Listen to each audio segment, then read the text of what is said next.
मराठा आंदोलक मनोज जरांगे पाटील हे मुंबईकडे रवाना झालेत। अंतरवाली सराटीत मधून त्यांनी आंदोलकांसह मुंबईकडे कूच केली आहे। तर मोठ्या प्रमाणात यावेळेस मराठा आंदोलक मोर्चात सहभागी असल्याचे बघायला मिळत आहेत। गावागावात मराठा आंदोलक मुंबईकडे रवाना झाल्यात, तर आंदोलन मार्गावरती मोठा पोलीस बंदोबस्त देखील तैनात करण्यात आलाय। तर 26 जानेवारीला मराठा आंदोलक मुंबईत धडकणार आहेत।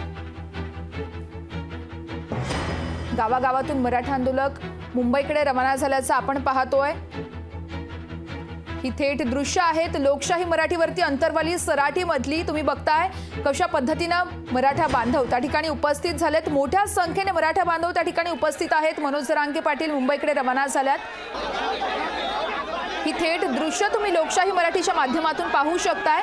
मुंबईत निघण्यापूर्वीच मनोज जरांगे पाटील यांनी एक महत्त्वाचा निर्णय जाहीर केलाय, तो म्हणजे मोर्चात सहभागी होत असतानाच आता उपोषण करूनच मोर्चात सहभागी होणार असल्याचं जरांगे पाटलांनी सांगितलं आहे।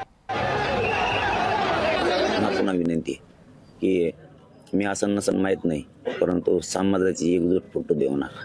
त्यामुळे आम्ही सुद्धा काही मागं काय पुढं आम्ही 2-2, 3-3 खिंडाला लावणार आहेत। यावेळेस गेलेले पोरं मराठा आरक्षणाचे मुंबईत खिंडाला लावणार आहेत। आमच्या माता मावल्या इथं करोडोच्या संख्येनं राज्यभर आपण आपल्या तालुक्यात जिल्ह्यात लढणार आहेत। कुठं सरकारची भूमिका काय त्याचा सारासार सगळा विचार करून अनेक पलीकडच्या मुंबईच्या बाजूनही अलीकडे येण्यासाठी आम्ही सांगितलेलं आहे। आणि मराठी त्या ताकदीनं धावून त्यांच्याच जनतेतले लेकरं मरत असताना हे सरकार उघड्या डोळ्यानं बघू शकतं, आणि ते बी हक्काचं आरक्षण असून काय वाटत असेल त्या बापाला। पोरगण ह्या आत्महत्या केली मराठा आरक्षणासाठी, एकुलतं एक होतं, काय राहिलं त्याच्या घरात? कोणीच नाही राहिलं। असे शेकडो कुटुंब आहेत या महाराष्ट्रातले की त्यांच्या घरातले करते पुरुषी गेले, कोणाचं एकुलतं एक पोरग गेलं, पेटून बाहेर या, केशी फिशी सगळं झुगारून लावा, काय होत नाही त्यांनी। आपले लेकरं मेलेत ते आपल्यात नाही आहेत, त्यांच्या बलिदान त्यांचं स्वप्न आपल्याला पूर्ण करायचं, म्हणून सगळे घराच्या बाहेर पडा आणि मुंबईकडे चला। काय किती दिवस चर्चा असते, चर्चा किती दिवस असते, चर्चातच ताण आहे। त्यापेक्षा मीच आता असं थोड्या वेळानं समाजाशी चर्चा करून डिसिजन घेणार आहे की शक्यतो जर मी आता थोड्या वेळात येणार आहेत, आणखीन भरपूर लोक, आणखीन निघायचा वेळ झाला नाही, गावाकडून निघतायत, कारण यायला खूप वेळ होणार आहे लोकांना, थंडीचे दिवस आहेत। त्यामुळे मी आल्यावरच विचार घेणार आहे, शक्यतो इथूनच मुंबईपर्यंत आमरण उपोषण करत जायचं।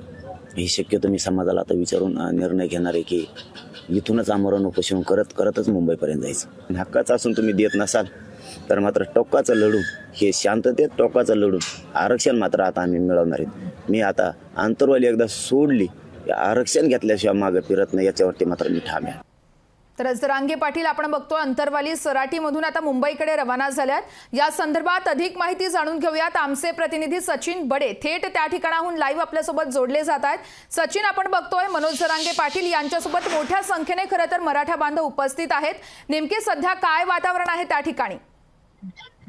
मनोज जरांगे पाटील यांच्यासोबत सध्या स्थितीला हजारोंच्या संख्येने जे काही मराठा आंदोलक आहेत ते सहभागी झालेले आहेत आणि ते आता मुंबईकडे रवाना झालेले आहेत।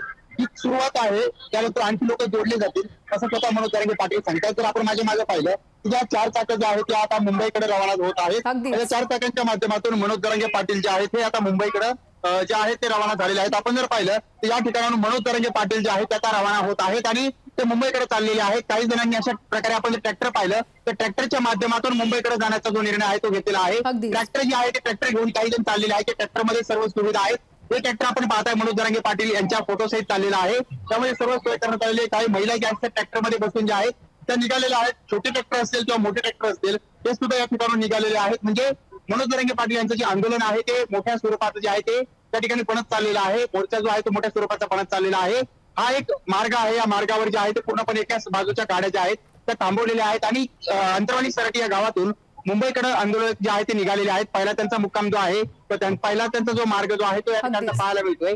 मुक्काम जो आहे तो त्यांचा मातृभूमी म्हटलं जातं, कर्मभूमी म्हटलं जातं, मातोळी त्या ठिकाणी होणार आहे। आणि त्यानंतर आता आपण जर पाहिलं तरी जनता जी आहे ही आता मुंबईकडे रवाना होण्यासाठी निघालेली आहे। सचिन, तू या संपूर्ण मोर्चावरती असाच लक्ष ठेवून राहा, प्रत्येक अपडेट तुझ्याकडून घ्यायचेच आहेत। तुर्तास धन्यवाद तू दिलेल्या सविस्तर माहितीसाठी। लोकशाही मराठी ऐका, पहा, जागरूक रहा।